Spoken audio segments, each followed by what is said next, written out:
Hello guys, in this video we will discuss the unit first of TVMS। ये एक one shot video होने वाला है जिसमें यूनिट फर्स्ट में जो आपके IGPV का सिलेबस है उसमें जितने भी टॉपिक्स हैं वो सारे टॉपिक्स बहुत डिटेल में कवर किए गए हैं। तो चलिए स्टार्ट करते हैं। तो यूनिट फर्स्ट स्टार्ट करने से पहले सबसे पहले अपन लोग समझेंगे कि डेटा क्या होता है और इन्फॉर्मेशन क्या होती है। तो डेटा मीन्स रॉ फैक्ट्स। तो डेटा क्या है? एक रॉ फैक्ट्स है, मतलब एक अनप्रोसेस्ड डेटा है, ठीक है, सॉरी अनप्रोसेस्ड इन्फॉर्मेशन है। Figures on symbols that represent information but have no specific meaning by themselves. Means data एक रॉ फैक्ट है, फिगर हो सकता है या फिर कोई सिम्बल्स हो सकते हैं जो रिप्रेजेंट करता है किसके लिए? इन्फॉर्मेशन के लिए, ठीक है। लेकिन उस डेटा का खुद में कोई स्पेसिफिक मीनिंग नहीं होता है, ठीक है। अब इसको सिंपल वर्ड्स में समझें तो डेटा मीन्स रॉ इन्फॉर्मेशन, एक रॉ इन्फॉर्मेशन जिसकी अभी कोई मीनिंग नहीं है, ठीक है, अनप्रोसेस्ड डेटा। देन इन्फॉर्मेशन क्या होती है? तो इन्फॉर्मेशन इज़ द प्रोसेस्ड और ऑर्गेनाइज्ड फॉर्म ऑफ डेटा। अब इन्फॉर्मेशन होती है प्रोसेस्ड, मतलब जो डेटा रहेगा उसकी मीनिंग, जो डेटा मीनिंग कंटेन करेगा उस डेटा को एज अ इन्फॉर्मेशन ट्रीट किया जाएगा, ठीक है। ये एक ऑर्गेनाइज, एक सिस्टमेटिक फॉर्म में डेटा रहेगा जिसकी मीनिंग रहेगी और वो यूजफुल रहेगा, ठीक है। अब in simple words information means process data, data plus meaning. मतलब डेटा तो रहेगा लेकिन उस डेटा का कोई मीन्स रहेगा, ठीक है, मतलब रहेगा, और वो डेटा प्रोसेस रहेगा। और जो डेटा रहेगा वो अनप्रोसेस डेटा रहेगा और इन्फॉर्मेशन रहेगी उसको कहेंगे प्रोसेस डेटा, ठीक है। अब जो इन्फॉर्मेशन रहेगी वो किस किस पर्टिकुलर पॉइंट्स में डिवाइडेड है, जैसे कि इन्फॉर्मेशन टाइमली होती है, information should be available when required. अब इन्फॉर्मेशन एक ऐसी चीज़ है कि जब किसी भी इंसान को नीड है उस चीज़ की तो वो उस पर्टिकुलर टाइम पे अवेलेबल रहे, तभी उसको इन्फॉर्मेशन कहा जाएगा। इन्फॉर्मेशन मतलब अगर किसी पर्टिकुलर इंसान को कुछ वर्क करना है और उस टाइम पे उसके लिए वो इन्फॉर्मेशन प्रेजेंट नहीं है तो उसको क्या बोलेंगे? डेटा बोलेंगे। मतलब कुछ भी अनयूजुअल उसके लैपटॉप या कंप्यूटर में प्रेजेंट रहेगा लेकिन वो उसके काम का नहीं है तो वो सिर्फ एक डेटा है। लेकिन अगर वो डेटा उसके काम का है, मतलब प्रोसेस्ड है, उस डेटा का उस पर्टिकुलर इंसान के लिए कोई मीनिंग है तो उस डेटा को एज अ इन्फॉर्मेशन कंसीडर किया जाएगा, ठीक है। Accuracy, information should be accurate. अब जो इन्फॉर्मेशन किसी भी इंसान को चाहिए है वो इन्फॉर्मेशन कब कहलाएगी? जब वो एक्यूरेट रहेगी, वो सही रहेगी, मतलब जो भी उसमें डेटा है वो करेक्ट रहेगा। क्योंकि अगर डेटा करेक्ट रहेगा तब वो इंसान उसको यूज़ कर पाएगा, और यूजफुल डेटा को क्या बोलेंगे? इन्फॉर्मेशन, ठीक है। Completeness, information should be complete. जो इन्फॉर्मेशन है वो प्रॉपर कंप्लीट होनी चाहिए, आधी अधूरी इन्फॉर्मेशन नहीं होनी चाहिए, ठीक है। अब अपन लोग देखेंगे कि डेटाबेस क्या होता है। तो व्हाट इज डेटाबेस? डेटाबेस क्या होता है? तो a database is a organized collection of related data. तो डेटाबेस क्या होता है? जो रिलेटेड डेटा होता है उसका एक ओवरऑल कनेक्शन रहेगा जो कि ऑर्गेनाइज्ड फॉर्म में रहेगा, ठीक है।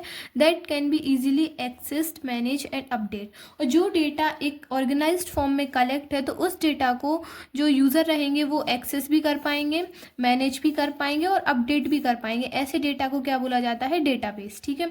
अब in simple words, a database is a place. तो डेटाबेस क्या है? एक प्लेस है where data is store in an organised way. जहाँ मतलब डेटाबेस एक ऐसी प्लेस है जहाँ पर जो डेटा रहता है, इंफॉर्मेशन रहती है, वो स्टोर रहती है एक ऑर्गेनाइज्ड वे में, so that it can be easily used when needed. अगर वो इंफॉर्मेशन और वो डेटा एक ऑर्गेनाइज्ड वे में स्टोर है तो उस डेटा को एक्सेस भी कर पाएंगे जब भी नीड पड़ेगी। मतलब अगर किसी भी यूज़र को किसी पर्टिकुलर इन्फॉर्मेशन की नीड है और वो डेटा डेटाबेस में स्टोर है तो जब भी वो चाहे उसको एक्सेस कर पाएगा, वो भी इजीली, ठीक है।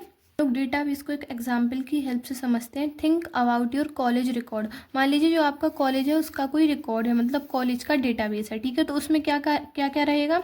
उसमें स्टूडेंट का नेम रहेगा, रोल नंबर रहेगा, कोर्स रहेगा और उसके मार्क्स रहेंगे। मतलब कॉलेज के रिकॉर्ड में बहुत सारे स्टूडेंट रहेंगे, अलग अलग ब्रांच के, अलग अलग फील्ड के। उन हर पर्टिकुलर स्टूडेंट का एक पर्टिकुलर रोल नंबर होगा, ठीक है।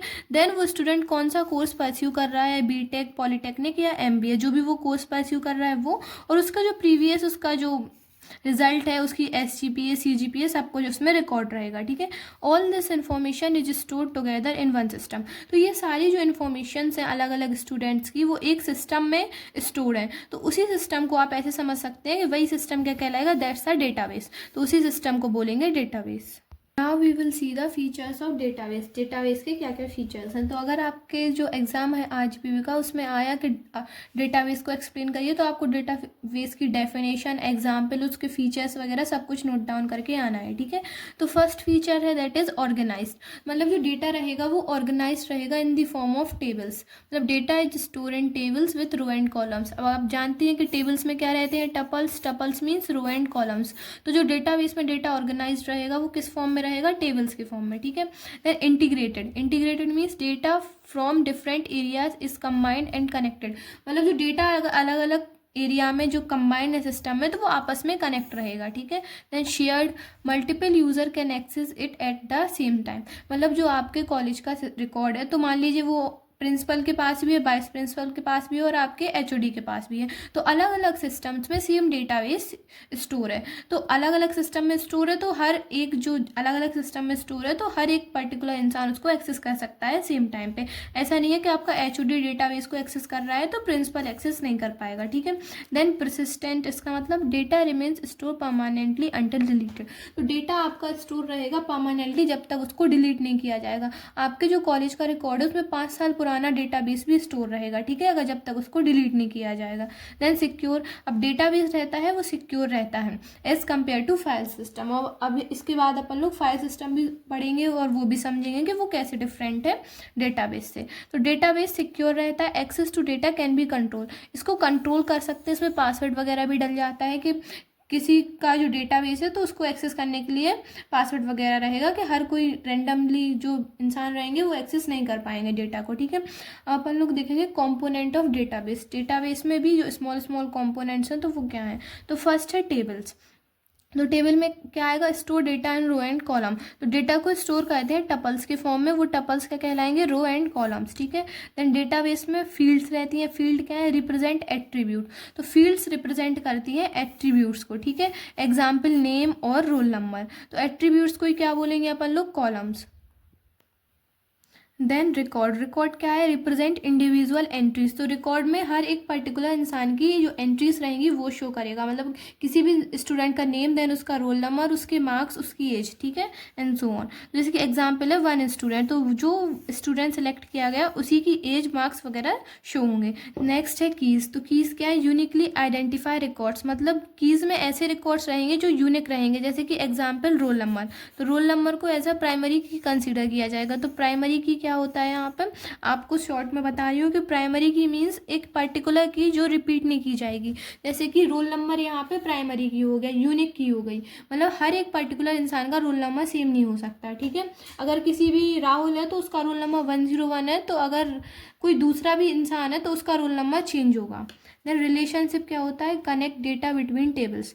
तो रिलेशनशिप में डेटा को कनेक्ट करते हैं टेबल से, जैसे कि स्टूडेंट जो है उसको कोर्स से कनेक्ट किया जाएगा।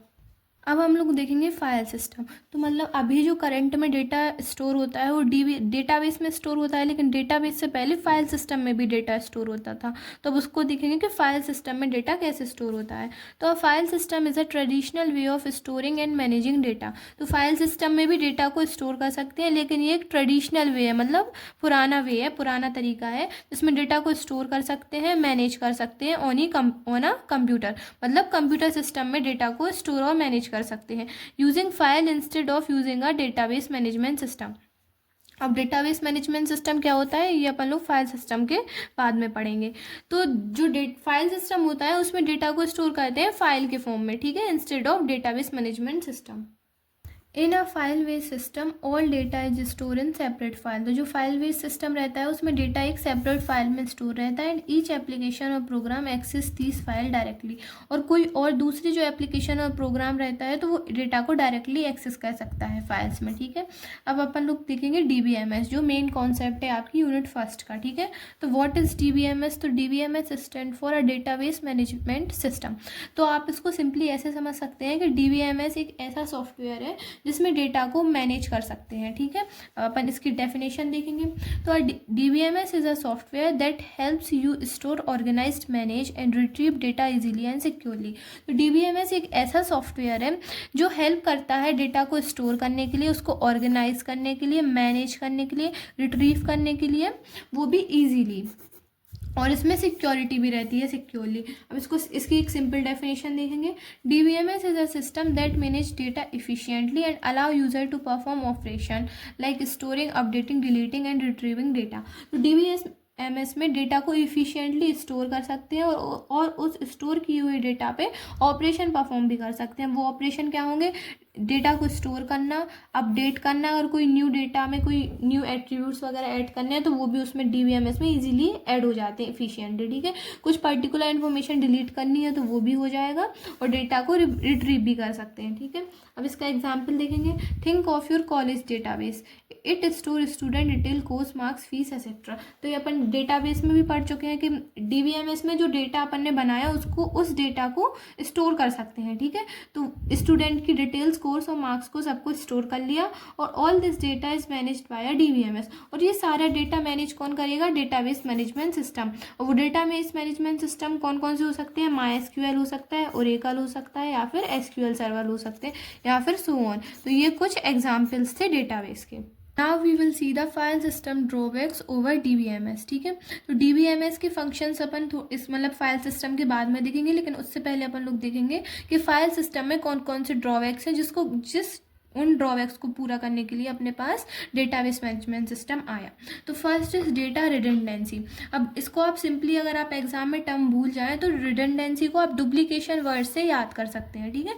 Data redundancy means simply duplication of data. तो सेम डेटा में B store in multiple files. अगर डेटा को फाइल्स में स्टोर कर रहे हैं तो सेम डेटा की बहुत सारी फाइल्स भी क्रिएट हो सकती हैं। Example, student address store in both student.txt and fees.txt। मतलब जो स्टूडेंट का एड्रेस है वो 2 फाइल में स्टोर है। वो कौन कौन सा? student.txt and fees.txt। और तो इन केस में अगर आप स्टूडेंट का एड्रेस सर्च करेंगे तो आपको इन दोनों में से कोई सी फाइल ओपन हो सकती है। दिस विज storage and cause inconsistency if one file is updated but the other is not. तो अगर डेटा 2 जगह पे स्टोर हो रहा है तो इसमें क्या हो रहा है? वेस्ट हो रहा है, स्टोरेज भी वेस्ट हो रहा है और डेटा में इनकन्सिस्टेंसी भी आ रही है, ठीक है। अगर आपने कोई एक फाइल को अपडेट किया तो इसका मतलब अगर आपको स्टूडेंट का एड्रेस अपडेट करना है तो इसमें ये भी हो सकता है कि दोनों फाइल अपडेट हो जाए या फिर कोई एक सिंपली फाइल अपडेट हो, ठीक है। इसलिए डेटा रिडंडेंसी इसका एक ड्रॉबैक है। Second one is data inconsistency, data में इनकन्सिस्टेंसी का होना। तो इसको देखेंगे। When the same data in different file doesn't match. अब डेटा इनकन्सिस्टेंसी मीन्स कि 2 फाइल्स में सेम डेटा स्टोर है, तो अगर एक में डेटा मैच कर रहा है तो दूसरे में डेटा मैच नहीं कर रहा तो ये एक एरर शो करेगा, ठीक है। Example, a students name update in one file but not in another. अब स्टूडेंट का नेम एक फाइल से अपडेट अपन ने कर दिया, लेकिन अब अपन को तो पता नहीं है कि वो दूसरी फाइल में भी अब डेटा स्टोर है और उससे नहीं हुआ तो ये एरर शो करेगा। लीड टू इनकरेक्ट और आउटडेटेड डेटा। तो ऐसे डेटा को इनकरेक्ट डेटा कंसीडर किया जाएगा या फिर आउटडेटेड डेटा कंसीडर किया जाएगा, ठीक है। Then third one is difficult data access. अब फाइल सिस्टम में as compare to DBMS difficulty होती है डेटा को एक्सेस करने के लिए। You need to write program to find, update और डिलीट डेटा। फाइल सिस्टम में आपको एक पर्टिकुलर प्रोग्राम लिखना पड़ता है डेटा को फाइंड करने के लिए, अपडेट करने के लिए और डिलीट करने के लिए। लेकिन जो DBMS रहता है उसमें आप इजीली इफिशिएंटली डेटा को एक्सेस कर पाएंगे। No simple query language like SQL is available. अब DBMS सिस्टम रहता है तो उसमें SQL क्वेरीज फाइंड करने के लिए यूज़ कर सकते हैं, लेकिन जो आपका फाइल सिस्टम रहता है उसमें SQL अवेलेबल नहीं रहता है, ठीक है। तो no simple query language like SQL is available, मतलब फाइल सिस्टम में SQL अवेलेबल ही नहीं रहता है क्वेरीज फाइंड करने के लिए। And fourth one is security and access control. तो ये क्या होता है? In file system it is hard to control who can access what.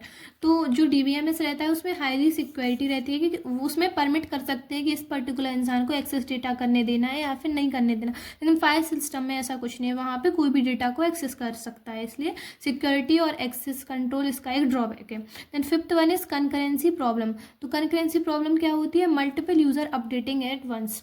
तो कंकरेंसी कंट्रोल में जो मल्टीपल यूजर रहते हैं वो एक पर्टिकुलर टाइम में डेटा को अपडेट करते हैं। Means when multiple users try to update the same data at the same time mistakes can happens. अगर सेम डेटा पे 2 अपडेशन एक साथ लग रहे हैं, एक में कुछ और अपडेट हो रहा है, सेकंड वन में कुछ और अपडेट हो रहा है, तो इसमें मिस्टेक्स होने के चांसेस रहते हैं, मिस्टेक्स कैन हैपन्स। अब अपन लोग देखेंगे फंक्शंस ऑफ DBMS या फिर कैरेक्टरिस्टिक्स ऑफ DBMS। अब आपका टॉपिक है characteristics and functions of DBMS. तो ये मोस्ट इंपॉर्टेंट टॉपिक है क्योंकि ये प्रीवियस ईयर्स में भी आया है, एक्सप्लेन फंक्शंस ऑफ डीबीएमएस। तो इसमें फर्स्ट है डेटा स्टोरेज मैनेजमेंट। तो डेटा स्टोरेज मैनेजमेंट क्या है, इसमें store data in tables in an organised way. तो डीबीएमएस में डेटा को स्टोर कर सकते हैं सिंपली ऑर्गेनाइज्ड वे में, टेबल्स के फॉर्म में। Example table like student, teacher और कोर्स। अब यहाँ पे बहुत सारी टेबल्स के एग्जाम्पल है। स्टूडेंट के टेबल में स्टूडेंट का डेटा रहेगा, टीचर्स के टेबल में टीचर्स का डेटा रहेगा, उनकी सैलरी ऐड ऑन हो जाएगी। कोर्स की टेबल में कोर्सेज रहेंगे, ठीक है, जो अलग अलग कोर्सेज कॉलेज प्रोवाइड कराएंगे, ठीक है। And second is data retrieval. अब डेटा रिट्रीवल में क्या आएगा, retrieves specific data using queries like SQL. अब डेटा रिट्रीवल में इजीली डेटा को रिट्रीव कर सकते हैं using SQL queries. Data retrieval का एक एग्जांपल है जहाँ पे एसक्यूएल की एक क्वेरी रिटर्न की गई है, ठीक है। तो क्वेरी इस तरीके से लिखेंगे, सिलेक्ट एस्टरिक फ्रॉम। तो यहाँ पे एस्टरिक का मतलब ये है कि जो आपने टेबल क्रिएट की है तो उसमें जितने भी कॉलम्स वगैरह हैं वो सारे आ जाएंगे, ठीक है। Student where course equal to CSE। तो इसमें से वो वाला कोर्स शो होगा जिसमें कोर्स क्या है, computer science and engineering course है, ठीक है। Then third one is data manipulation. तो डेटा मैनिपुलेशन में सिंपली क्या होता है, ये अलाउ करता है इंसर्टिंग, अपडेटिंग और डिलीटिंग डेटा। तो डेटा मैनिपुलेशन में सिंपली डेटा को इंसर्ट कर सकते हैं, अपडेट कर सकते हैं और डिलीट कर सकते हैं, ठीक है। इसके लिए भी एक SQL क्वेरी रिटर्न करनी पड़ेगी कि अपडेट स्टूडेंट सेट मार्क्स, जहाँ पे स्टूडेंट के मार्क्स कितने हैं, 90 हैं और रोल नंबर 101 है। तो ये then fourth one is data security. तो इसको देखेंगे, only authorized user can access data. तो डेटा सिक्योरिटी में जो ऑथराइज्ड यूज़र है, जिसको परमिशन गिवन है, सिर्फ वही डेटा को एक्सेस कर सकता है, लेकिन फाइल सिस्टम में ऐसा कुछ भी नहीं था। और इसका एग्जांपल है admin can view marks but student can not change them. मतलब एडमिन मार्क्स को देख सकता है लेकिन स्टूडेंट उसको चेंज नहीं कर सकते। Then fifth one is backup and recovery. तो इसको देखेंगे, DBMS automatically backup data and restore it after a crash. तो डीबीएमएस में ऑटोमेटिकली डेटा को बैकअप कर लेते हैं और उसको डेटा को स्टोर कर सकते हैं, ठीक है। Now we will see the types of database user. मतलब कि डेटाबेस को जो यूज़ करते हैं वो यूज़र किस टाइप्स के हैं। तो अपन लोगों को इस टॉपिक में 3 मेन टाइप्स ऑफ यूज़र्स पढ़ने हैं। तो देखेंगे, user are differentiated by the way they accept और इंटरेक्ट विद द सिस्टम। तो डेटाबेस के यूज़र को मेनली 3 टाइप्स में डिफरेंशिएट किया गया है, वो भी इस तरीके से कि वो किस टाइप से डेटा को एक्सेप्ट करते हैं और उस डेटा से कैसे इंटरेक्ट करते हैं, ठीक है। तो फर्स्ट इज नेव यूज़र। तो नेव यूज़र को सिंपली कैजुअल यूज़र भी बोल सकते हैं। तो इसमें देखेंगे क्या है, people who use the database without technical knowledge of its structure. तो नेव यूज़र में कैजुअल यूज़र्स आते हैं, मतलब ऐसे लोग जो डेटाबेस को यूज़ तो करते हैं लेकिन उन्हें उस डेटाबेस वो बना कैसे है, सिस्टम कैसा है, उसकी कुछ भी टेक्निकल नॉलेज नहीं होती है, ठीक है, उस डेटाबेस की और उस डेटाबेस के स्ट्रक्चर की। अब इसके एग्जाम्पल क्या होगा, bank customer using an ATM। अगर जो बैंक का कस्टमर है वो भी ATM को यूज़ करता है तो उसको ये तो नहीं पता ना कि ATM का डेटाबेस कैसे बिल्ड हुआ है, ठीक है। Student checking there result online. और जो स्टूडेंट रहते हैं वो भी रिजल्ट को ऑनलाइन चेक करते हैं तो उन्हें भी नहीं पता रहता कि डेटाबेस कैसे बना है। मतलब कॉलेज के स्टूडेंट को तो मेनली पता हो सकता है, लेकिन जो स्कूल के यूज़र्स डेटा को यूज़ करते हैं वो वाले, ठीक है। देन सेकेंड टाइप देखेंगे अब। देन सेकेंड है एप्लीकेशन प्रोग्रामर। तो एप्लीकेशन प्रोग्रामर में मेनली डेवलपर भी आ जाएंगे, पीपल हु राइट प्रोग्राम और application to access the database. मतलब उनको डेटाबेस को एक्सेस करने के लिए प्रोग्राम लिखना पड़ता हो, ठीक है। Example of software developer creating an online shopping app. तो इसमें एक सॉफ्टवेयर डेवलपर भी आ सकता है जिसने ऑनलाइन शॉपिंग ऐप के लिए, मतलब ऑनलाइन शॉपिंग के लिए एक ऐप क्रिएट किया हो। Then third one is sophisticated user. तो सोफिस्टिकेटेड यूज़र में कौन आ जाएंगे, technical user who directly write complex query in SQL। तो ऐसे टेक्निकल यूजर जिसने डायरेक्ट कॉम्प्लेक्स क्वेरी लिखी हो डेटाबेस के लिए, ठीक है, वो भी SQL में। एग्जाम्पल डेटा एनालिटिक्स और साइंटिस्ट इसके एग्जाम्पल हैं, किसके, सोफिस्टिकेटेड यूजर्स के। अब इसका एक और टाइप्स है, दैट इज स्पेशलाइज्ड यूज़र। तो स्पेशलाइज्ड यूज़र में कौन आएंगे, यूज़र वो develop special purpose database application. अब स्पेशलाइज्ड यूज़र में नॉर्मल सोफिस्टिकेटेड यूज़र नहीं आएंगे जिनने सिर्फ डायरेक्ट SQL की क्वेरी लिखी हो। इसमें स्पेशल पर्पस डेटाबेस एप्लीकेशन जिनने बिल्ड की हो, डेवलप की हो, वो वाले यूज़र आएंगे, इसलिए इसको नेम क्या दिया है, स्पेशलाइज्ड यूज़र, मतलब special user. Example engineer writing program for data mining AI based production system. अब एक ऐसा इंजीनियर जिसने प्रोग्राम बनाया हो डाटा माइनिंग के लिए या फिर AI बेस्ड प्रोडक्शन के लिए, तो वो कैसा यूज़र है, वो एक स्पेशल यूज़र है क्योंकि उसको बहुत ज़्यादा हाई टेक्निकल नॉलेज है। तो बेसिकली इसमें 4 टाइप्स हैं आपके टाइप्स ऑफ डेटाबेस यूज़र में। अब अपन लोग देखेंगे अपना next topic. Now our next topic is 3 level architecture of DBMS। मतलब जो DBMS का आर्किटेक्चर होता है उसमें बेसिकली 3 लेवल्स हैं, तो अपन वो 3 लेवल्स अब देखेंगे।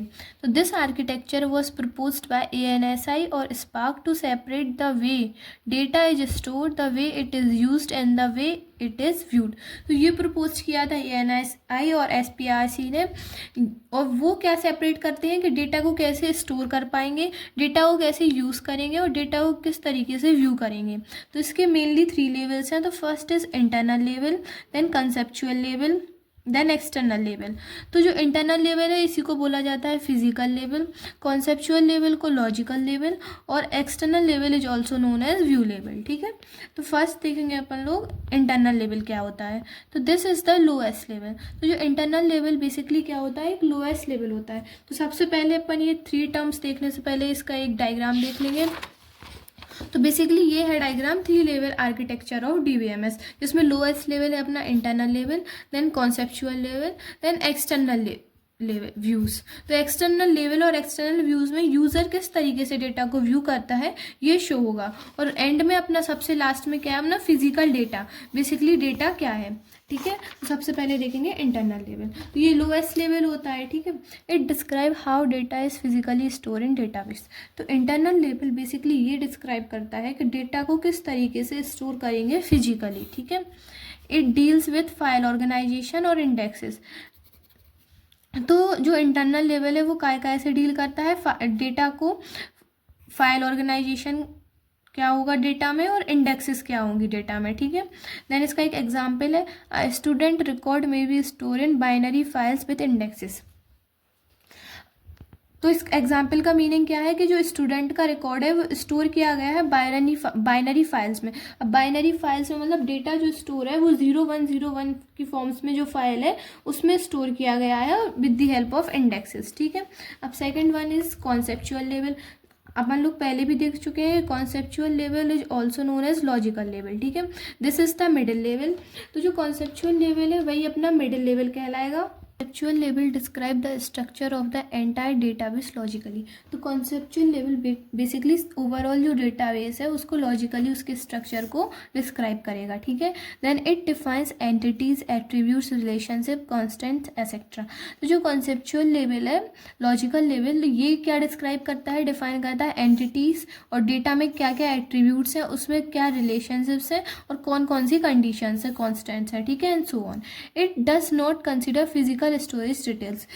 क्योंकि ये लॉजिकल लेवल है तो इसमें फिजिकल जो कैसे डेटा को स्टोर किया गया है वो सब इन्फॉर्मेशन नहीं रहती है। अब एग्जांपल आ टेबल स्टूडेंट। तो एक टेबल है स्टूडेंट जिसमें रोल नंबर, नेम, क्लास और मार्क्स है। ठीक है, is define here without how it is store. तो इसमें बस ये बताया गया है कि डेटा लॉजिकली क्या प्रेजेंट है एक टेबल में, ना कि ये बताया गया है कि डेटा किस तरीके से स्टोर करेंगे। ठीक है, then third one is external level. तो external level is also known as view level. तो एक्सटर्नल लेवल अपनी हाईएस्ट लेवल होती है। This is the highest level of abstraction. तो जो डेटा है उसकी हाईएस्ट लेवल क्या होगी, एक्सटर्नल लेवल। तो बेसिकली एक्सटर्नल लेवल में ये रहेगा कि यूजर किस तरीके से व्यू करेगा, मतलब यूजर के पॉइंट ऑफ व्यू से डेटा किस तरीके से रहेगा। ठीक है, it defines how user view the data. Basically ये क्या डिफाइन करता है कि डेटा को किस तरीके से व्यू करेगा user. Different user may have different view of the same database. इसका मीनिंग क्या है कि जो अलग अलग यूज़र रहेंगे तो उसके पॉइंट ऑफ व्यू से जो डेटा है उसका व्यू पॉइंट अलग होगा। मतलब कोई ऐसा, मतलब मान लीजिए टीचर को स्टूडेंट का रोल नंबर देखना है, हर एक पर्टिकुलर स्टूडेंट का रोल नंबर देखना है। ठीक है, तो उसके लिए जो डेटा टेबल रहेगी उसमें वो डेटा व्यू करेगा तो वो सिर्फ स्टूडेंट का जो रोल नंबर है उस पर उसको देखेगा। ठीक है, और लेकिन कोई और टीचर है उसको मार्क्स देखने हैं कि किस इंसान, मतलब किस पर्टिकुलर स्टूडेंट के मैथ में कितने कितने मार्क्स आए जिससे वो एक डेटा शीट बना पाए। ठीक है, तो उसको रोल नंबर से कोई मतलब नहीं करना, मतलब उसको बस नेम दिखेगा वो देख लेगा कि किस स्टूडेंट के मैथ में कितने मार्क्स है, ठीक है। तो अलग अलग डेटा के पॉइंट ऑफ व्यू से अलग अलग पॉइंट ऑफ व्यू अलग अलग होता है, ठीक है। It hides unnecessary detail from the user, ये जो यूज़र रहेगा उससे अननेसेसरी डिटेल्स को हाइड करेगा, ठीक है। एग्जाम्पल ऑफ एक्सटर्नल लेबल, तो इसमें क्या है, a student see only their marks and personal information where is admin see marks of all student. तो जो स्टूडेंट है वो सिर्फ अपने मार्क्स देख सकता है और अपनी पर्सनल इन्फॉर्मेशन देख सकता है, लेकिन जो एडमिन है वो ऑल मतलब क्लास में जितने भी स्टूडेंट हैं उन सबके मार्क्स देख सकता है। तो अलग अलग पॉइंट ऑफ व्यू से, यहाँ पे दो पॉइंट ऑफ व्यू से जो डेटा है उसको शो किया जा रहा है, फर्स्ट स्टूडेंट के पॉइंट ऑफ व्यू से, देन एडमिन के पॉइंट ऑफ व्यू से, ठीक है। तो हम लोग ये वाला डायग्राम पहले ही डिस्कस कर चुके हैं। जो लोएस्ट लेवल है वो internal level, then conceptual level, then external level, और यहाँ पे अपना फिजिकली डेटाबेस रहेगा। Now one next topic is two tier database architecture. तो टू टायर डेटाबेस आर्किटेक्चर के बाद हम लोग पढ़ेंगे थ्री टायर डेटाबेस आर्किटेक्चर। ये दोनों ही टॉपिक्स आरजीपीवी में प्रीवियस ईयर क्वेश्चन में आए हैं, तो ये इंपॉर्टेंट टॉपिक्स हैं। तो चलिए स्टार्ट करते हैं। Two tier database architecture, two tier database architecture is also known as client server architecture. अब ये टू टायर है तो इसका मीन्स क्या है, इसमें क्लाइंट और सर्वर भी रहेंगे, ठीक है, इसलिए इसको क्लाइंट सर्वर आर्किटेक्चर भी बोलते हैं। In this architecture the system is divided into two layers. तो टू टायर डेटाबेस आर्किटेक्चर में जो सिस्टम रहेगा वो डिवाइड रहेगा टू लेयर्स में, and that layer is client and server. तो क्लाइंट को यूज़र इंटरफेस भी बोल सकते हैं और एप्लीकेशन लेयर भी बोलेंगे, देन सर्वर को database server and data layer. अब हम लोग सबसे पहले देखेंगे क्लाइंट लेयर क्या होती है। तो क्लाइंट लेयर फ्रंट एंड जो लेयर रहेगी वो रहेगी, ठीक है, मतलब जो क्लाइंट लेयर फ्रंट एंड में वर्क करेगी वेबसाइट की। This is the part that user interact with. तो क्लाइंट लेयर वह लेयर है जिसमें क्लाइंट इंटरेक्ट करेगा, मतलब यूज़र इंटरेक्ट करेगा वेबसाइट से। It contain the user interface and application logic. तो बेसिकली जो क्लाइंट लेयर है वो क्या कंटेन करेगी, यूज़र का इंटरफेस कि यूज़र कैसे इंटरेक्ट करेगा वेबसाइट से, एंड एप्लीकेशन का लॉजिक की जो एप्लीकेशन है उसका बेसिकली लॉजिक क्या है, ठीक है। Then the client send request like queries to the server and displays the result. इसमें बेसिकली क्या होता है, क्लाइंट सेंड करेगा रिक्वेस्ट किसके लिए, सर्वर के लिए। अब उसकी रिक्वेस्ट में क्या होगा, उसकी कोई भी क्वेरी होगी कि उसको किस पर्टिकुलर टॉपिक से रिलेटेड रिजल्ट चाहिए, ठीक है, टू द सर्वर। उस मतलब क्लाइंट ने रिक्वेस्ट सेंड की सर्वर के लिए, देन सर्वर डिस्प्ले करेगा रिजल्ट, ठीक है। इसका एग्जाम्पल क्या हो गया, फॉर्म्स होगा, जैसे कि इंस्टाग्राम की वेबसाइट जब सर्च करेंगे तो इंस्टाग्राम का जो फॉर्म आएगा तो वही फॉर्म कहलाएगा, ठीक है, client server model. Then GUI और एनी एप्लीकेशन प्रोग्राम, और ऐसी कोई भी एप्लीकेशन प्रोग्राम जिसमें एप्लीकेशन फॉर्म फिल करना पड़े, ठीक है। Then second one is server tier. अब server tier is also known as database layer. तो सर्वर टायर में जो ओवरऑल डेटाबेस रहेगा उससे रिलेटेड टॉपिक है, ठीक है। This is the back end where the data is stored. तो जो क्लाइंट लेयर थी उसमें वो फ्रंट एंड थी, लेकिन जो सर्वर लेयर है वो क्या है, बैक एंड है, ठीक है, मतलब जो वेबसाइट के बैक एंड में वर्क होगा, ठीक है। It receive queries from the client, process them and send request back. तो बेसिकली सर्वर टायर में क्या होता है कि जो सर्वर्स रहेंगे वो रिक्वेस्ट जो क्वायरी की गई है क्लाइंट से उसको रिसीव करेंगे और उस जो पर्टिकुलर क्वायरी को प्रोसेस करेंगे, देन प्रोसेस करने के बाद जो रिजल्ट आउटकम निकलेगा उस रिजल्ट को वेबसाइट पे शो कर देंगे। Then it handles data storage retrieval and management. तो बेसिकली जो सर्वर टायर रहेगा वो डेटा हैंडल भी करेगा, स्टोरेज भी देखेगा, रिट्रीव करेगा डेटा को और ओवरऑल मैनेज करेगा, ठीक है, मैनेजमेंट का वर्क भी देखेगा। देन इसके एग्जाम्पल क्या होगा, MySQL सर्वर, ओरेकल और SQL सर्वर। अब ये बेसिकली डायग्राम है टू टायर आर्किटेक्चर का। इसमें आपकी टू लेयर्स हैं, first is client and second one is server. अब सर्वर में यूज़र रहेगा और एप्लीकेशन रहेंगी, मतलब यूज़र इंटरेक्ट करेगा एप्लीकेशन से, देन वो एप्लीकेशन रिक्वेस्ट सेंड करेंगी डेटाबेस सिस्टम को और डेटाबेस सिस्टम रिक्वेस्ट बैक करेगा क्लाइंट के लिए। तो इसलिए ये आपस में with the help of network connect है। Now we will see the advantage of two tier database architecture. तो first is this is cost effective for small system. जो टू टायर है वो स्मॉल सिस्टम के लिए यूज़ होता है, इसलिए ये क्या है, cost effective. Then simple and easy to maintain. अब ये स्मॉल है इसलिए ये सिंपल भी है और मेंटेन करने के लिए भी ईजी है, ठीक है। Then faster communication between client and server, और इसमें फास्टर कम्युनिकेशन होती है as compare to three tier database architecture. अब इसके डिसएडवांटेज क्या है, not scalable means hard to manage when the number of clients grow.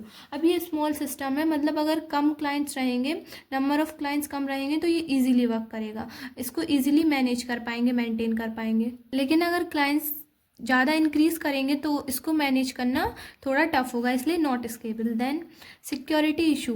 अब टू टायर डेटाबेस आर्किटेक्चर में सिक्योरिटी का भी इशू रहता है। कैसे? Database expose directly to client. अब इस कंडीशन में मतलब टू टायर में डेटाबेस डायरेक्टली शो हो जाता है क्लाइंट के लिए, इसलिए इसमें सिक्योरिटी का इशू रहेगा। Then high network traffic. अगर इसमें हाई नेटवर्क ट्रैफिक कैसा, अगर ज़्यादा क्लाइंट आ गए तो नेटवर्क में इशू होगा, लोडिंग वगैरह में, ठीक है। देन अपना नेक्स्ट टॉपिक है that is three tier database architecture. अब एग्जाम में एक्सप्लेन करने आ सकता है, explain two tier and three tier, या फिर डिफरेंस भी आएंगे, ठीक है। The three tier architecture is a more advanced and secure structure used in DBMS as compare to two tier database architecture. जो अपना थ्री टायर है वो मोर एडवांस और सिक्योर स्ट्रक्चर है, ठीक है, जो यूज्ड होगा काय में, डेटाबेस मैनेजमेंट सिस्टम में। अब ये डिवाइड है थ्री लेयर्स में। जो टू टायर था वो टू लेयर्स में डिवाइड था, और ये थ्री लेयर में डिवाइड रहेगा। First is presentation tier, then application tier, then third one is database tier. अब जो प्रेजेंटेशन टायर है this is also known as client layer, then second application tier is also known as server layer. अब ये है three tier database architecture का diagram. तो इसमें basically रहेंगी तो two layers, first is client and server. तो क्लाइंट में यूज़र रहेगा और एप्लीकेशन क्लाइंट, ठीक है। देन सर्वर में एप्लीकेशन सर्वर और डेटाबेस सिस्टम, और ये भी आपस में कैसे कनेक्ट है, with the help of network. अब फर्स्ट लेयर है that is presentation layer, also known as client layer, also called the user interface layer. अब क्लाइंट लेयर है तो बेसिकली ये क्या है, यूज़र इंटरफेस लेयर है, यूज़र इजीली इंटरेक्ट कर पाएंगे सिस्टम से। It is the front and. Client layer क्या थी, अपनी फ्रंट एंड थी when user interact with the system. Then third point is it send request to the application server and display the result. Basically client layer में क्या होगा, request send होगी application server पे और देन एप्लीकेशन सर्वर डिस्प्ले करेगा result. Presentation tier के example हैं, first is web browser, क्योंकि वेब ब्राउज़र पे भी क्लाइंट इंटरेक्ट कर पाएगा, मोबाइल एप्लीकेशन और डेस्कटॉप एप्लीकेशन, ठीक है। Then second is application tier. Application tier is also known as business logic layer और मिडिल लेयर। तो बेसिकली जो थ्री टायर आर्किटेक्चर है तो उसमें थ्री लेयर्स हैं अपनी, तो जो मिडिल लेयर रहेगी that is known as application tier, ठीक है। तो also call the middle layer और logic layer, it act as a bridge between the client and database. तो बेसिकली जो एप्लीकेशन टायर है वो एज अ ब्रिज वर्क करेगी क्लाइंट एंड डेटाबेस के बीच में। Then next point is it process user request. तो जो एप्लीकेशन लेयर है वो बेसिकली क्या वर्क करती है, जो यूज़र की रिक्वेस्ट है उसको प्रोसेस करेगी, उसमें बिजनेस रूल रहेंगे, कोई भी उनको अप्लाई करेगी एंड कम्युनिकेट करेगी किससे, डेटाबेस से। मतलब जो क्लाइंट की कम्युनिकेशन रहेगी डेटाबेस से तो उसको ट्रांसफ़र करेगी, ठीक है। अब इसका एग्जाम्पल क्या है, web server applies business rules and communicate with the database, ठीक है। Then third is database tier. तो डेटाबेस टायर लास्ट लेयर होगी, और इसको क्या बोलेंगे, डेटा लेयर भी बोल सकते हैं, और this is also known as back end layer. This is where the database is store and manage. तो डेटाबेस टायर वो लेयर है जिसमें डेटाबेस स्टोर होगा, मतलब जो डेटा रहेगा वो स्टोर रहेगा एक ऑर्गेनाइज्ड वे में, और उस जो डेटा स्टोर है ऑर्गेनाइज्ड वे में उसको मैनेज भी कर पाएंगे। It handles data storage, retrieval and management. The application server interact directly with the layer. तो इसमें जो एप्लीकेशन सर्वर रहेगा वो डायरेक्टली इंटरेक्ट करता है किससे, डेटाबेस टायर से। इसके एग्जाम्पल है MySQL, Oracle, SQL server and so on. मतलब जो टू टायर में डेटाबेस लेयर थी, सेम डेटाबेस लेयर ये है। जो server layer is also known as database tier. अब इसकी वर्किंग प्रोसेस देखेंगे कि हाउ इट्स वर्क। तो first is the client send a request. तो क्लाइंट रिक्वेस्ट सेंड करेगा टू द एप्लीकेशन सर्वर। अब वो रिक्वेस्ट क्या होगी, कोई लॉगिन हो सकता है किसी अकाउंट में, ठीक है। The application server process the request. अब रिक्वेस्ट सेंड करने के बाद जो एप्लीकेशन सर्वर है वो रिक्वेस्ट को प्रोसेस करेगा। प्रोसेस में वो क्या करेगा, चेक करेगा प्रोसेस को, एंड क्वेरी द डेटाबेस, और उसमें अगर कोई क्वेरीज हैं तो उसको डेटाबेस में फाइंड करेगा। Then the database server return data to the application server. Then जब डेटाबेस सर्वर के पास रिक्वेस्ट पहुंच जाएगी तो डेटाबेस सर्वर उस रिक्वेस्ट को प्रोसेस करने के बाद जो फाइनल रिजल्ट रहेगा उसको रिटर्न कर देगा। मतलब रिजल्ट क्या रहेगा, डेटा रहेगा, तो उस रिजल्ट को रिटर्न कर देगा किसके पास, एप्लीकेशन सर्वर के पास, which process it. Then application server उस डेटा को प्रोसेस करेगी and send the final result to the client. Then finally result, जो फाइनल रिजल्ट जिसकी डिमांड की थी क्लाइंट ने, वो रिजल्ट उसको शो होगा। Now we see the advantages of three-tier database architecture. तो first is better security as compared to tier। जो थर्ड टायर है, मतलब 3 टायर है, उसमें वेटा सिक्योरिटी है, ठीक है। Client does not access the database directly, इसमें जो क्लाइंट रहेगा वो डायरेक्टली डेटाबेस को एक्सेस नहीं कर पाएगा, क्योंकि बीच में जो एप्लीकेशन लेयर है वो एज अ ब्रिज कम्युनिकेट करेगी क्लाइंट लेयर से और डेटाबेस लेयर से। Then next point is easy to maintain and update, अब इसको मेंटेन और अपडेट करना भी बहुत ईजी है as compare to 2 tier. Then इसमें स्केलेबिलिटी भी हाई है, मीन्स मोर क्लाइंट और server can be added easily. जो 2 टायर था अगर उसमें क्लाइंट इंक्रीज करते तो सर्वर क्रैश हो सकता था, बट जो 3 टायर है उसमें ऐसा नहीं है, उसमें स्केलेबिलिटी हाई है, मतलब अगर क्लाइंट्स इंक्रीज होंगे तो सर्वर क्रैश नहीं करेगा, इजीली वर्क करेगा। Then next point is improved performance due to workload distribution, अगर इसमें वर्कलोड इंक्रीज होगा तो वर्कलोड डिस्ट्रीब्यूट हो जाएगा, जिससे परफॉर्मेंस इम्प्रूव रहेगी। होगा इसके एडवांटेजेस, अब देखेंगे अपन लोग डिसएडवांटेजेस। तो first is more complex to design and maintain as compare to 2 tier, इसमें 3 लेयर्स हैं तो ये थोड़ा कॉम्प्लेक्स है डिज़ाइन करने में। देन slightly slower than 2 tier because of the extra layer, अब इसमें एक्स्ट्रा लेयर है तो इसकी वर्किंग प्रोसेस भी स्लो है। Then next is higher cost due to more servers and management, अब इसकी कॉस्ट भी हाई है क्योंकि इसमें सर्वर भी थोड़े एज कम्पेयर टू 2 टायर ज़्यादा यूज़ होंगे और इसमें मैनेजमेंट भी होगी, मतलब मैनेजमेंट कॉस्ट भी इंक्रीज़ हो जाएगा, इसलिए इसकी कॉस्ट थोड़ी सी हाई है। तो अगर आपके एग्ज़ाम में 2 टायर 3 टायर आते हैं तो आपको प्रॉपर उनको एक्सप्लेन करना है, देन उनकी वर्किंग प्रोसेस, देन उनके एडवांटेजेस और डिसएडवांटेजेस राइट डाउन करके आने हैं। Now we will see the difference between the 2 tier database architecture and 3 tier database architecture. तो फर्स्ट इज जो 2 टायर में 2 लेयर्स रहेंगी, first client then database layer. Then 3 tier database architecture में 3 layers रहेंगी, client layer, application server layer and database layer. Then 2 tier में security लो है और 3 tier में security is high. Performance is moderate, मतलब परफॉर्मेंस मॉडरेट रहेगी। Then इसमें performance is high, इसमें performance as compare to 2 tier architecture high रहेगी, क्योंकि अगर लोड मतलब क्लाइंट्स इंक्रीज होंगे तो लोड डिस्ट्रीब्यूट हो जाएगा ओवरऑल सिस्टम में, ठीक है। देन स्केलेबिलिटी इज़ लो, मतलब अगर क्लाइंट्स इंक्रीज होते हैं तो उनको मैनेज करना थोड़ा हार्ड है। देन 3 टायर में स्केलेबिलिटी इज़ वेरी हाई। तो बेसिकली यही थे इसके डिफरेंस। अब now we will see the next topic. तो अब हम लोग देखेंगे डेटा मॉडल्स। तो डेटा मॉडल्स नेम से ही समझ में आ रहा है, डेटा को रिप्रेजेंट करने के लिए कुछ मॉडल्स हैं, तो इसकी डेफिनेशन देखेंगे। It is a way to describe how data is store organized and related inside a database. तो डेटा मॉडल बेसिकली डिस्क्राइब करते हैं किस तरीके से डेटा स्टोर होता है, ऑर्गेनाइज होता है और वो कैसे इनसाइड डेटाबेस के रिलेट करता है, ठीक है। It acts like a blueprint for designing a database. अब डेटा मॉडल एक ब्लूप्रिंट की तरह है जो डिज़ाइन करता है डेटाबेस के लिए, ठीक है। इसकी एक और नेक्स्ट डेफिनेशन है, that is a data model is a set of rules and concept. Data models क्या है, एक सेट ऑफ रूल्स हैं and concepts use to describe the structure of data, और ऐसे कॉन्सेप्ट और ऐसा सेट ऑफ रूल्स जो डिस्क्राइब करता है कि डेटा को कैसे यूज़ करें, कैसे स्टोर करें, ठीक है, स्ट्रक्चर करें। And the constant on data in a database, और डेटाबेस में कौन कौन से कॉन्स्टेंट यूज़ होते हैं डेटा के ऊपर, ठीक है। नेक्स्ट हम लोग देखेंगे why we need data models. Data models की बेसिकली नीड क्यों पड़ती है, तो it is needed because it helps, ये हेल्प करते हैं ऑर्गेनाइज डेटा प्रॉपरली, डेटा को एक प्रॉपर वे में ऑर्गेनाइज करते हैं, ठीक है, DBMS में, डेटाबेस मैनेजमेंट सिस्टम में। Then second point is understand the database design, ये हेल्प करते हैं डेटाबेस की डिज़ाइंस को अंडरस्टैंड करने में। Then third one is maintain relationship between data, ये रिलेशनशिप बिल्ड करते हैं और जो रिलेशनशिप इनने बिल्ड की है उसको मेंटेन करते हैं के बीच में, अलग अलग डेटा के बीच में, ठीक है। और ये इंश्योर करते हैं कंसिस्टेंसी एंड सिक्योरिटी, जो डेटा मॉडल्स हैं ये इंश्योर करते हैं डेटा कंसिस्टेंट होना चाहिए और जो डेटा बेस में डेटा स्टोर है वो सिक्योर होना चाहिए, ठीक है। Now we will see the types of data models. Data models के कुछ टाइप्स हैं तो वो टाइप्स डिटेल में डिस्कस करेंगे। तो first type is entity relationship model, then second one is relational model, third object oriented data models, then object relational data model. अब जो ऑब्जेक्ट रिलेशनल मॉडल है ये basically the combination of relational model and object oriented data models. Then fifth one is network model. अब one by one सारे जो data models हैं उनको अपन लोग डिटेल में समझेंगे। तो first one is entity relationship model. तो एंटिटी रिलेशनशिप मॉडल क्या होता है, the entity relationship model is a conceptual data model. तो एंटिटी रिलेशनशिप मॉडल को शॉर्ट फॉर्म में क्या बोलते हैं, ER मॉडल, ठीक है। Entity relationship model is a conceptual data model, ये कॉन्सेप्चुअल डेटा मॉडल है जो यूज़ करते हैं डेटाबेस को डिज़ाइन करने के लिए और स्ट्रक्चर देने के लिए, ठीक है। It represent real world object. अब एंटिटी रिलेशनशिप मॉडल में रिप्रेजेंट होते हैं रियल वर्ल्ड ऑब्जेक्ट, ठीक है, जो रियल वर्ल्ड में प्रेजेंट होते हैं ऐसे ऑब्जेक्ट रिप्रेजेंट करते हैं, ठीक है।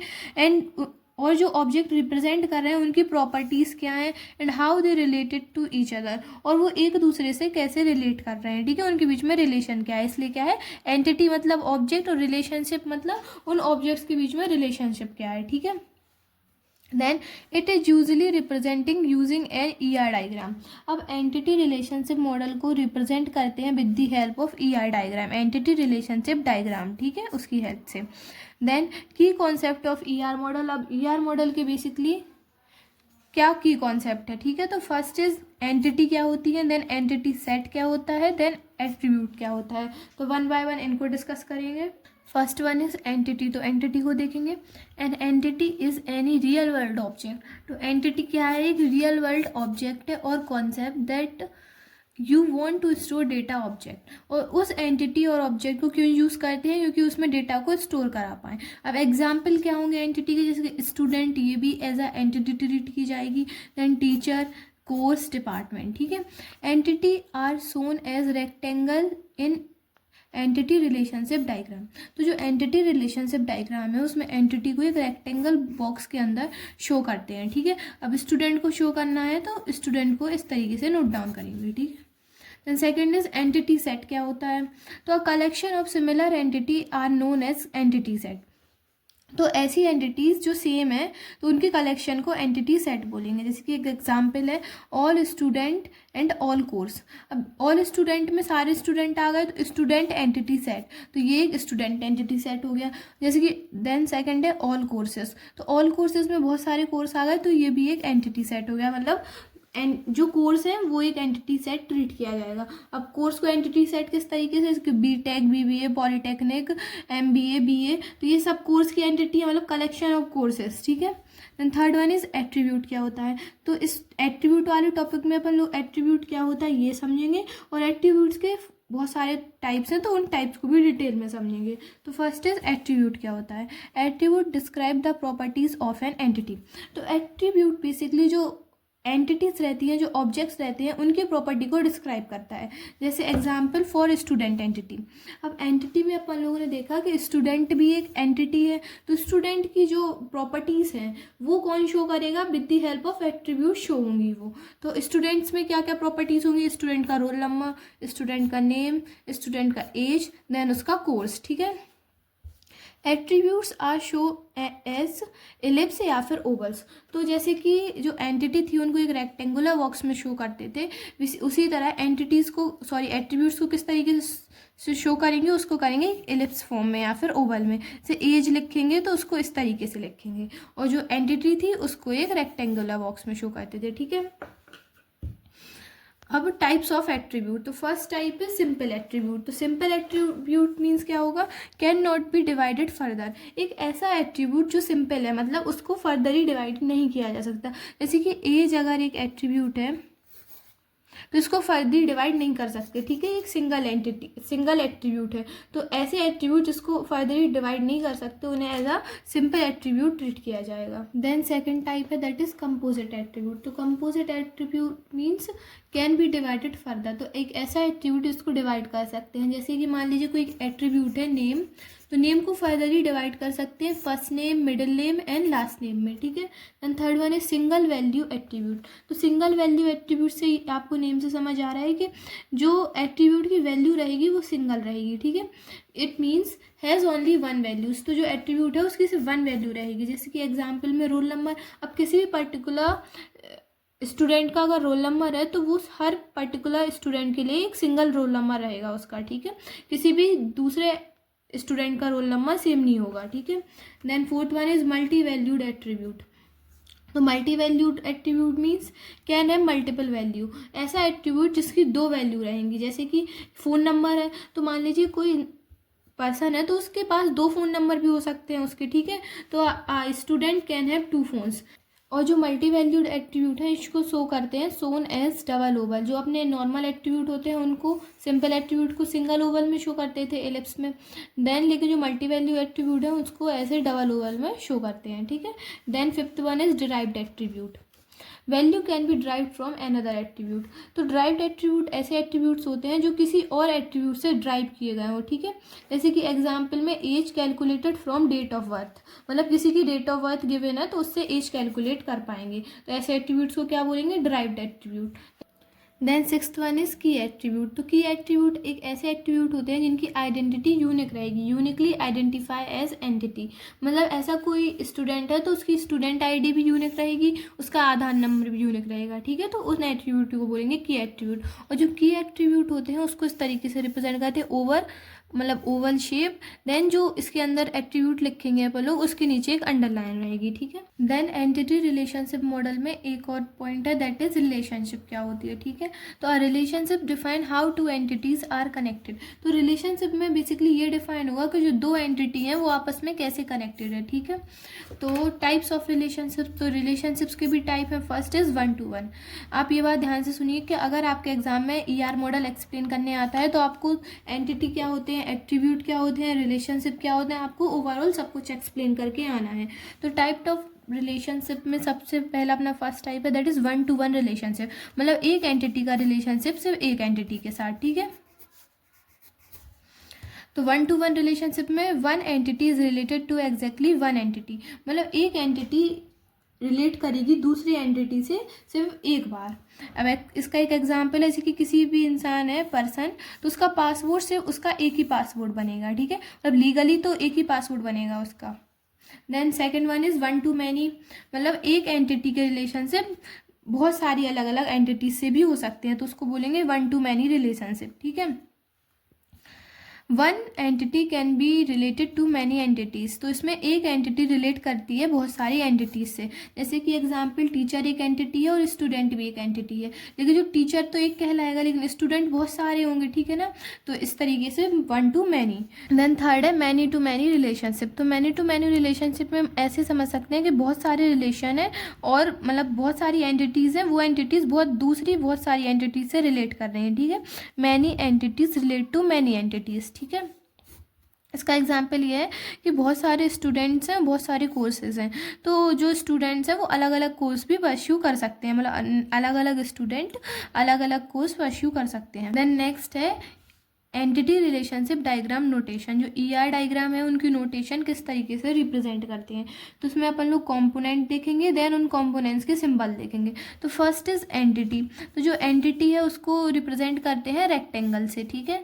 Then second attribute. तो एट्रीब्यूट को अपन लोग पहले ही देख चुके हैं, इसको रिप्रेजेंट करते हैं ओवल से या फिर एलिप्स से। देन की एट्रीब्यूट। की एट्रीब्यूट भी अपन लोग देख चुके हैं कि जो की एट्रीब्यूट है उसमें सिंपली ओवल रहेगा और जो एट्रीब्यूट रहेगा उसके नीचे underline, oval with underline. Then दो एट्रीब्यूट में अगर कोई रिलेशनशिप बिल्ड हो रहा है तो उस रिलेशनशिप को डायमंड के अंदर लिखेंगे। Then multi valued attribute. अगर किसी एट्रीब्यूट की मल्टी वैल्यूड है तो उसको डबल ओवर के अंदर, ठीक है। नेक्स्ट है बीक एंटिटी। अगर कोई एंटिटी बीक है तो उस एंटिटी को डबल रेक्टेंगल बॉक्स के अंदर लिखा जाएगा। मतलब एंटिटी को सिंपली रेक्टेंगल के अंदर लिखते थे, लेकिन जो डबल एंटिटी को बीक एंटिटी को डबल रेक्टेंगल बॉक्स में, ठीक है। तो इतना ही था आपके एंटिटी रिलेशनशिप मॉडल में। देन सेकेंड है रिलेशनल डेटा मॉडल। तो इसको देखेंगे।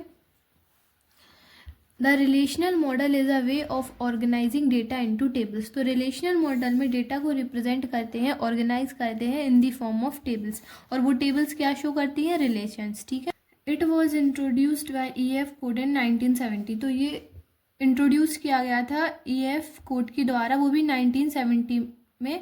वो भी किस लिए, to make data storage simple. Data को स्टोर, जो मतलब डेटा DBMS में स्टोर करेंगे डेटाबेस मैनेजमेंट सिस्टम में, वो with the help of relational data model easily store किया जा सके, ठीक है।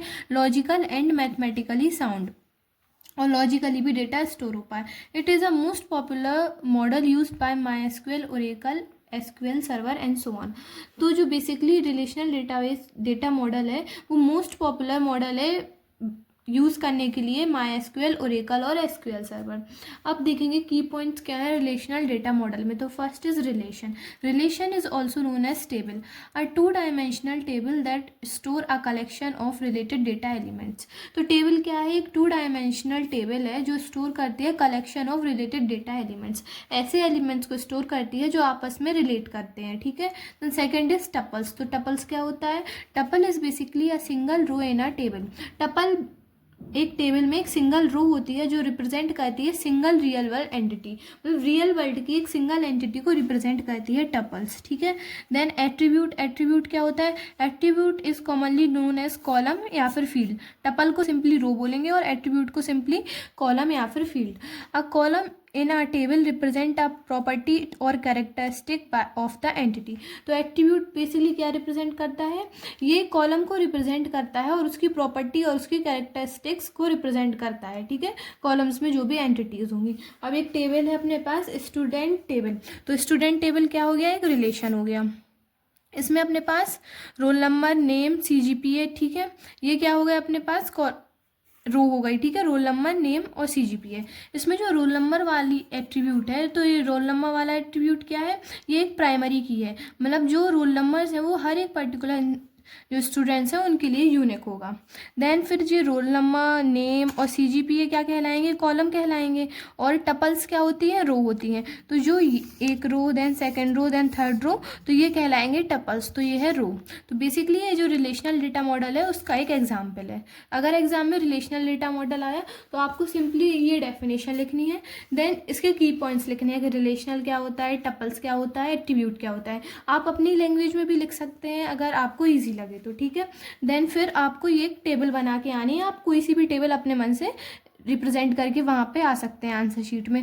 देन आप जो इस टेबल में यूज़ करेंगे टपल्स, एट्रीब्यूट्स, एंटिटी, तो वो सब आप डिटेल में एक्सप्लेन करके आएंगे, ठीक है। तो इतना ही है अपने रिलेशनल डेटा मॉडल में। अब देखेंगे अपन लोग अपना नेक्स्ट टाइप। डेटा मॉडल का थर्ड टाइप है that is object oriented data model. तो इसको देखेंगे, the object oriented data model is a way of representing data in a database using objects. तो ऑब्जेक्ट ओरिएंटेड डेटा मॉडल एक तरीका है data को, एक वे है डेटा को रिप्रेजेंट करने का, वो भी कायम है डेटाबेस में with the help of objects. Objects की हेल्प से डेटा को कैसे रिप्रेजेंट करते हैं, तो उसी को ऑब्जेक्ट ओरिएंटेड डेटा मॉडल बोलते हैं, ठीक है। Just like in object oriented programming. आपने अपने प्रीवियस सेमेस्टर में ऊप्स पढ़ा होगा, तो जिस तरीके से ऊप्स में डेटा को रिप्रेजेंट करते हैं, same as object oriented data model में भी ऑब्जेक्ट डेटा को रिप्रेजेंट करते हैं ऑब्जेक्ट्स के फॉर्म में, देन उस डेटा को डेटाबेस में स्टोर करते हैं, ठीक है। It combines database features like persistence, querying with OOPs features like classes, inheritance method. तो बेसिकली जो ऑब्जेक्ट ओरिएंटेड डेटा मॉडल है ये कंबाइन करता है डेटाबेस के फीचर्स को, लाइक परसिस्टेंस, मतलब डेटा को कैसे परमानेंटली स्टोर करें, डिलीट करें, अपडेट करें, सेम एज और क्वायरिंग। क्वायरिंग मतलब डेटा को कैसे उसमें क्वायरी फाइंड करें, ठीक है, विथ ऊप्स फीचर्स। अब ऊप्स के फीचर्स क्या होते हैं, जैसे क्लासेस, इनहेरिटेंस, पॉलीमॉर्फिज्म वगैरह, इन दोनों को कंबाइन करते हैं काय में, ऑब्जेक्ट ओरिएंटेड डेटा मॉडल में, ठीक है। It is mainly use in object oriented databases. तो ये मेनली काय में यूज़ होता है, ऑब्जेक्ट ओरिएंटेड डेटाबेसेस में, ठीक है। अब अपन लोग देखेंगे ऑब्जेक्ट ओरिएंटेड डेटा मॉडल में ऑब्जेक्ट्स क्या होते हैं DBMS में, ठीक है। तो first is in DBMS object is a real world entity that contains. तो ऑब्जेक्ट एक रियल वर्ल्ड एंटिटी होती है जो कंटेन करती है स्टेट को, बिहेवियर को और आइडेंटिटी को। अब स्टेट क्या होगा, वैल्यू ऑफ एट्रीब्यूट, जो एट्रीब्यूट है उसकी क्या वैल्यू है। बिहेवियर क्या होता है, मेथड और फंक्शन, मतलब जो एट्रीब्यूट है उसका क्या मेथड है और क्या फंक्शन है। देन आइडेंटिटी, हाँ यूनिक आइडेंटिटी, तो हर एक एट्रीब्यूट की यूनिक आइडेंटिटी होनी चाहिए जिसको OID बोलते हैं, ऑब्जेक्ट आइडेंटिटी, ठीक है। अब इसका एक एग्जांपल है, जैसे कोई ऑब्जेक्ट है स्टूडेंट, तो उसमें एट्रीब्यूट क्या होंगे, नेम, रोल नंबर और मार्क्स। और इस एट्रीब्यूट में जो ऑब्जेक्ट ओरिएंटेड डेटा मॉडल है उसके कौन से मेथड अप्लाई हो पाएंगे, डिस्प्ले, ठीक है। डिस्प्ले में क्या होगा कि जो एट्रीब्यूट्स है उनको शो कैसे करना है।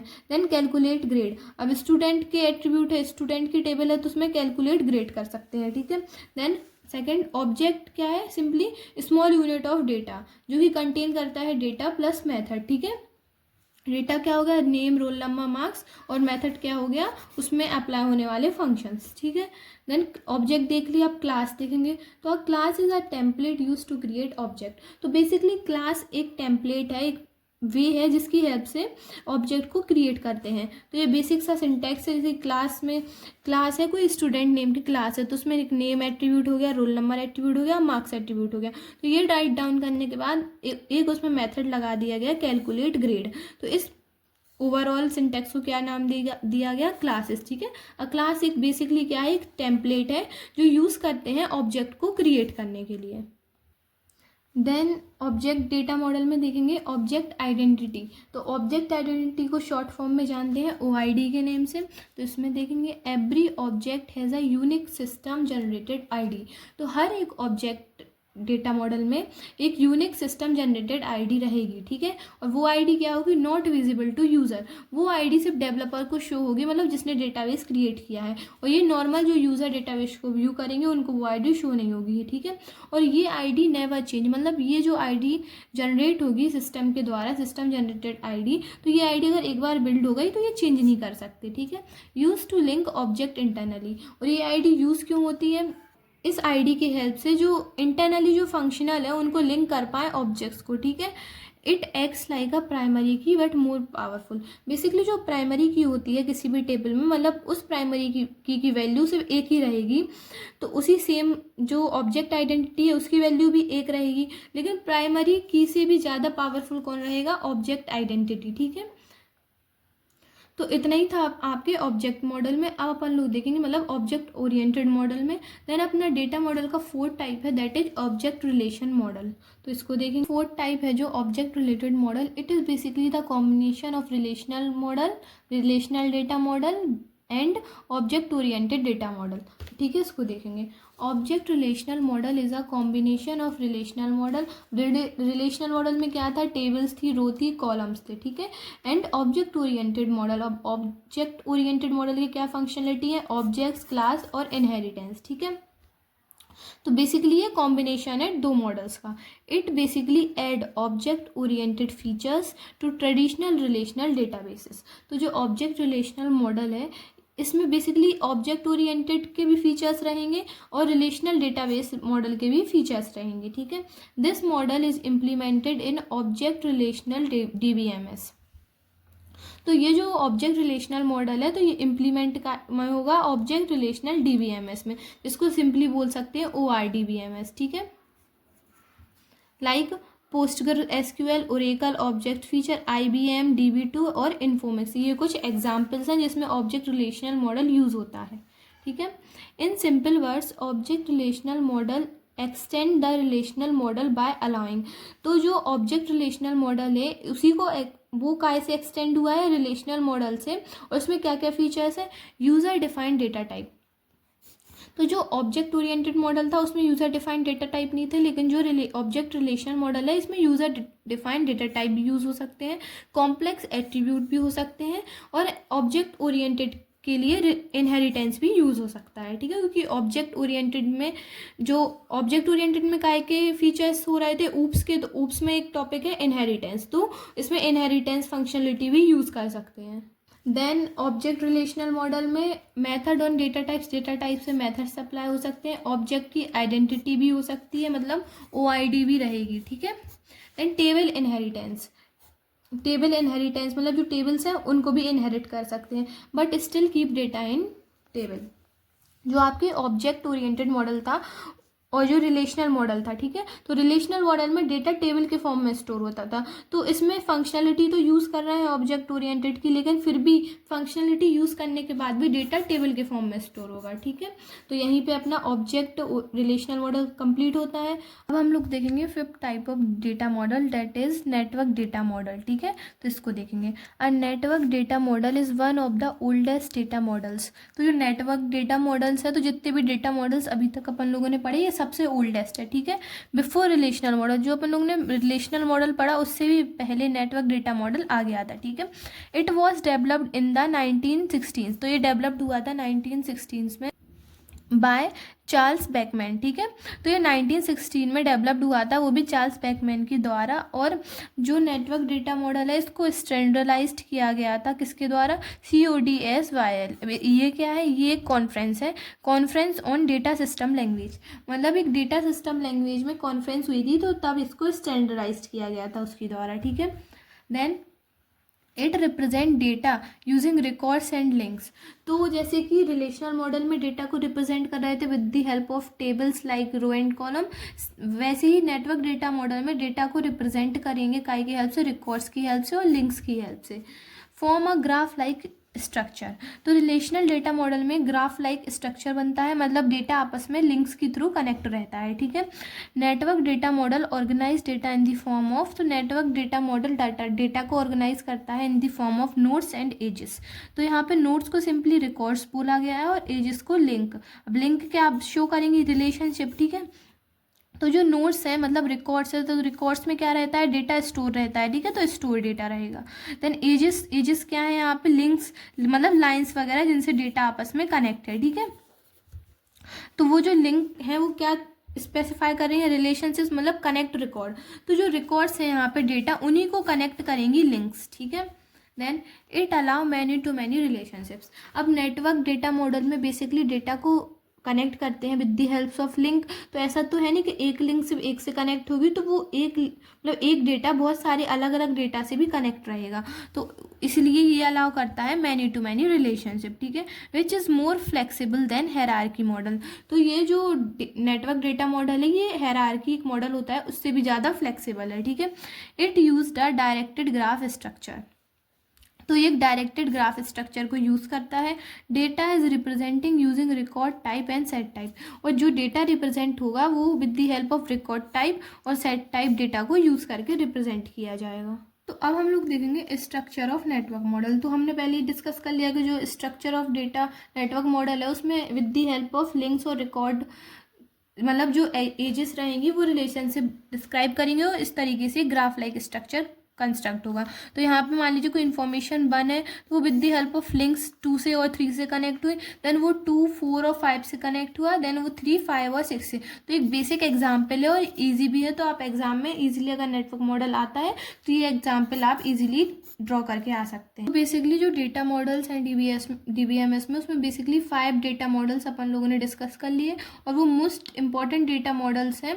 तो अब हम लोग देखेंगे नेक्स्ट टॉपिक। अब हमारा नेक्स्ट टॉपिक है that is concept of generalization, aggregation and specialization. तो बेसिकली ये टॉपिक ER डायग्राम का टॉपिक है और एग्जाम के पॉइंट ऑफ व्यू से मोस्ट इंपॉर्टेंट टॉपिक है, क्योंकि प्रीवियस ईयर में जनरलाइजेशन, एग्रीगेशन और स्पेशलाइजेशन पे शॉर्ट नोट्स भी आए हैं। तो अपन लोग फर्स्ट देखेंगे दैट इज जनरलाइजेशन। तो basically generalization is a bottom up approach in which we combine 2 और मोर लोअर एंटिटीज। जनरलाइजेशन एक बॉटम अप अप्रोच है। अब ये बॉटम अप अप्रोच क्या है ये अपन लोग डायग्राम की हेल्प से अभी समझेंगे, ठीक है। तो generalization is a bottom up approach in which we combine 2 और मोर लोअर लेवल एंटिटीज। तो इसमें बॉटम अप्रोच होने के साथ साथ इसमें जो 2 लोअर लेवल एंटिटीज़ हैं उनको कंबाइन करेंगे और उनको एक सिंगल हायर लेवल एंटिटीज़ में कन्वर्ट करेंगे, ठीक है, based on common attributes. Then why we use generalization, तो it is use to reduce redundancy. तो रिडंडेंसी को रिड्यूस करने के लिए कि जो डेटाबेस है उसमें कुछ भी जो एट्रीब्यूट्स हैं वो रिपीट ना हो, तो उसके लिए जनरलाइजेशन का यूज़ करेंगे। Then it is use to group similar entities. Similar entities को ऐसा सिंगल एंटिटीज़ ग्रुप करने के लिए यूज़ करते हैं। Then it is use to create a more abstract general entity. इसका मीन्स क्या है, जो हायर लेवल एंटिटी क्रिएट करेंगे with the help of 2 lower level entities, तो वो एंटिटी एक जनरल एंटिटी होगी। अब with the help of example समझेंगे। अब इस एग्जाम्पल में अपने पास 2 एंटिटीज़ हैं, first is car, then second one is bike. तो कार जो एट्रीब्यूट है उसमें इंजन भी रहेगा, देन मॉडल भी रहेंगे, और बाइक के एट्रीब्यूट्स में सेम एज इंजन भी रहेगा, देन मॉडल भी रहेंगे, ठीक है। तो बोथ हैं common attributes like engine, model and company. मतलब जो बाइक और कार है तो इंजन रहेगा, मॉडल और कंपनी अलग अलग हैं बाइक और कार में, लेकिन है तो कंपनी एट्रीब्यूट भी रहेगा। So they are generalized into a vehicle entity. मतलब कि एक कार है एक बाइक है, ये दोनों व्हीकल्स हैं, तो इनको एक सेम सिंगल व्हीकल एंटिटी में कन्वर्ट कर दिया। अब एंटिटी को with the help of rectangular box से रिप्रेजेंट करेंगे, तो कार और बाइक अपनी एंटिटी है। देन इसको एक सिंगल, अब ये दोनों क्या है अपनी लोअर लेवल एंटिटीज, ठीक है, ये दोनों क्या है लोअर लेवल एंटिटी, ठीक है। अब इन दोनों एंटिटी को एक हायर लेवल एंटिटी में कन्वर्ट कर दिया, ठीक है, हायर लेवल एंटिटी, ठीक है। और कार और बाइक अपनी लोअर लेवल एंटिटीज थी। अब यहाँ पे car and bike is a vehicle, तो ये दोनों क्या है एक व्हीकल है, हायर लेवल एंटिटी। अब इसका ही अपोजिट क्या होता है स्पेशलाइजेशन, तो उसको देखेंगे। Specialization is the opposite of generalization, तो स्पेशलाइजेशन बेसिक क्या है opposite of generalisation.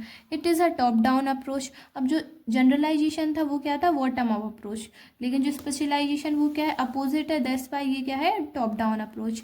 Where we divide a higher level entity into a lower level sub entities, इसलिए इसमें जो हायर लेवल एंटिटीज हैं उसको डिवाइड करके to lower level entities convert में कर देंगे, ठीक है, मतलब कन्वर्ट कर देंगे बेस्ड ऑन डिस्टिंक्ट फीचर्स, उनके फीचर्स के बेसिस पे उनको डिवाइड करेंगे, कंबाइन करेंगे, ठीक है। It is use to represent specific characteristics. अब जनरल स्पेशलाइजेशन बेसिकली क्यों यूज होगा स्पेसिफिक कैरेक्टरिस्टिक्स को रिप्रेजेंट करने के लिए। Then it is use to create sub classes from a super classes, mean super classes से सब क्लासेस में कन्वर्ट करेंगे, क्रिएट करेंगे। देन इसके एग्जाम्पल में क्या है हायर लेवल एंटिटी एम्प्लॉय, तो एम्प्लॉय जो है वो एक हायर लेवल एंटिटी है, ठीक है। अब एम्प्लॉय को डिवाइड कर दिया मतलब स्पेशलाइज्ड कर दिया काय में मैनेजर में, देन इंजीनियर में। अब मैनेजर इंजीनियर की जगह पे टेस्टर एंड डेवलपर भी यूज़ कर सकते हैं क्योंकि ये भी एम्प्लॉय होंगे किसी कंपनी के, ठीक है। तो यहाँ पे अपन लोगों ने टेस्टर और डेवलपर या फिर मैनेजर और इंजीनियर यूज़ किया। अब एंटिटी को with the help of rectangular box से रिप्रेजेंट करेंगे, तो tester and developer is a employ. तो मतलब जो हायर लेवल एंटिटी थी उसको लोअर लेवल एंटिटी में कन्वर्ट कर दिया, मतलब एक सुपर क्लास को सब क्लास में। Now we will see the aggregation. तो aggregation is a concept of treating a relationship between entities as a higher level entity itself. इसका मीनिंग क्या है मतलब अगर जो एंटिटी के बीच में जो रिलेशनशिप है उसको as a higher level entity की तरह ट्रीट करेंगे। अब ये भी अपन लोग डायग्राम की हेल्प से समझेंगे। It is used when the relationship need to participate in another relationship. अब ये यूज़ कब होगा जब कोई भी एक सिंगल रिलेशनशिप है उसको एक नेक्स्ट अनदर रिलेशनशिप में भी शो करना पड़ेगा, then we use the aggregation. Then it is use to represent complex relationship, complex relationship को रिप्रेजेंट करने के लिए we use the aggregation. Then to avoid confusing many to many relationship, अगर many to many relationship build होता है तो उसमें अगर कन्फ्यूजन बिल्ड होगी तो उस कन्फ्यूजन को अवॉइड करने के लिए भी we use aggregation. Then to build a relationship between a relationship and another entity, मतलब रिलेशनशिप के बीच में रिलेशनशिप बिल्ड करना या फिर किसी और दूसरी एंटिटी के बीच में रिलेशनशिप बिल्ड करने के लिए भी वी यूज़ एग्रीगेशन। अब इसके एग्जाम्पल में जैसे कि कार और बस क्या है कार एंड बस इज़ अ व्हीकल, ठीक है। यहाँ पे तो ये हो गया कार एंड बस क्या है व्हीकल है, कार के पास बम्पर हो गया, बस के पास नंबर ऑफ सीट्स हो गई, ठीक है। देन व्हीकल के पास क्या रहता है व्हीकल के पास उसका मॉडल रहेगा और उसका टायर रहेगा। लेकिन यहाँ पे एक और एंटिटी है दैट इज साइकिल, उस साइकिल को भी as a higher level entity treat किया गया है, ठीक है, मतलब व्हीकल ऑल्सो साइकिल। तो बेसिकली जो एंटिटीज़ के बीच में रिलेशनशिप बिल्ड किया गया है जैसे साइकिल भी व्हीकल है, कार भी व्हीकल है, बस भी व्हीकल है, लेकिन हर एक पर्टिकुलर एंटिटी की एक स्पेसिफिक क्वालिटी है। जैसे कार के पास बम्पर रहेगा, बस के पास नंबर ऑफ सीट्स रहेंगी, और जो व्हीकल है हायर लेवल एंटिटी है उसका एक मॉडल होना चाहिए और टायर होना चाहिए। अब इसमें मॉडल और टायर तो साइकिल का भी है, बस का भी है एंड कार का भी है, ठीक है। अब लेकिन जो साइकिल है उसमें चेन रहेगी, तो ये इसकी क्वालिटीज़ हो गई। तो बेसिकली यही था एग्रीगेशन। यहीं पे अपना यूनिट 1 का one shot of DVMS complete होता है। आई होप आपको समझ में आया होगा। और इस वन शॉट वीडियो में जो DVMS में आपके RGPV में सिलेबस में जितने भी कॉन्सेप्ट्स हैं टॉपिक्स हैं वो सारे एग्जाम पॉइंट ऑफ व्यू से डिटेल में कवर्ड हो गए हैं। Thank you guys.